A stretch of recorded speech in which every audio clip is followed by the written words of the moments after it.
This article is coming from Investors Business Daily.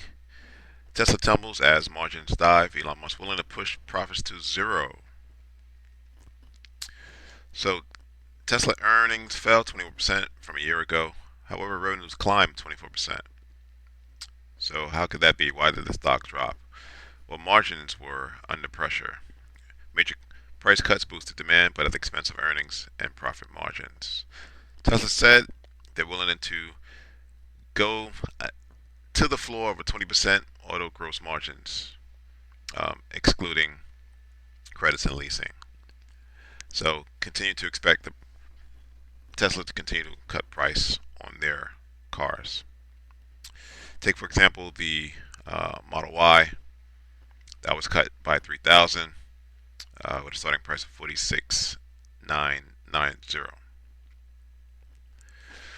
On the Tesla earnings call, Elon Musk said that he's going to stress higher production and getting further price cuts could be ahead. He said it's better to ship a lot of cars at a lower margin now, perhaps even at zero profit, than reap higher margins when Tesla achieves full selling driving. Musk said he expects Tesla to achieve full autonomy in 2023. He forecasts full autonomy for several years. So, what does this mean? Well, their market share has been decreasing as all these other automotive companies are coming on the market with their EVs. So, it's not a bad strategy. He's trying to boost up their percentage of the market share. And obviously, the more Tesla drivers that are out there, it becomes somewhat of a cult, just like Apple. You like the Tesla, so you end up buying another one in the future. Um, for any consolation in the call, he talked about the Cybertruck. It's unclear when the Cybertruck mass production will start.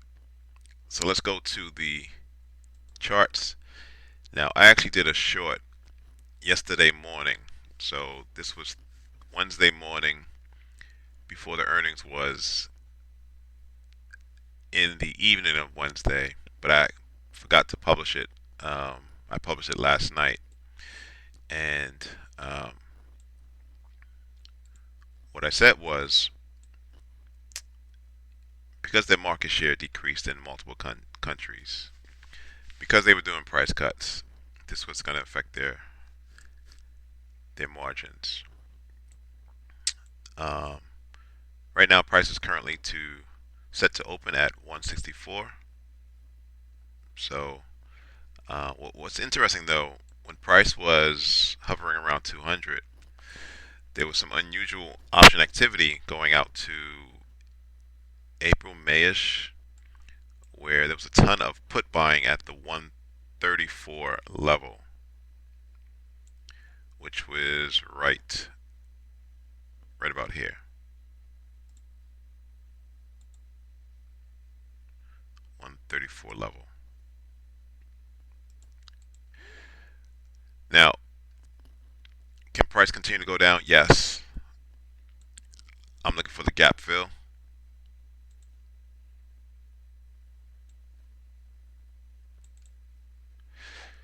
Now, gap signifies that there were, in this case, buying pressure.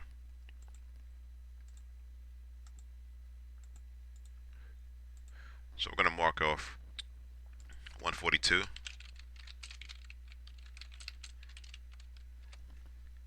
as the next level where price is going to get to.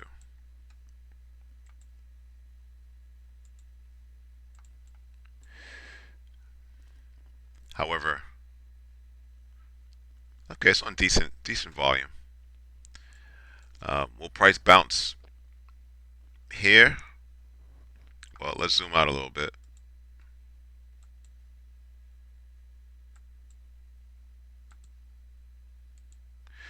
If we go to the weekly chart,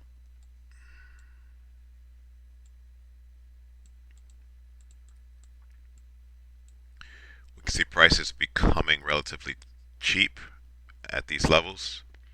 If you assume that your bottom is 105 and your upside was 220,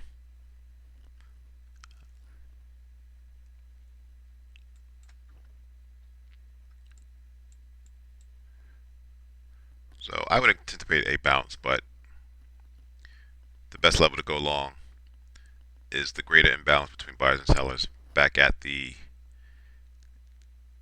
daily buy zone at 105. But I'll keep you updated as always. What just pointed out to me was this here. So price is at a major support resistance level band.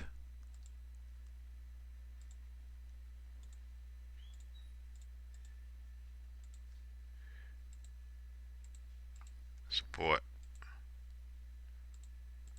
support, support. Price is right at that level, but based on fundamentals, I do anticipate price moving down. Looking for liquidity. That next liquidity level is at 142, which is the daily buyer's zone. Let's see how today's price action goes. Maybe I'll put out a short this evening on Tesla. Thanks for watching. Subscribe. Please like the video.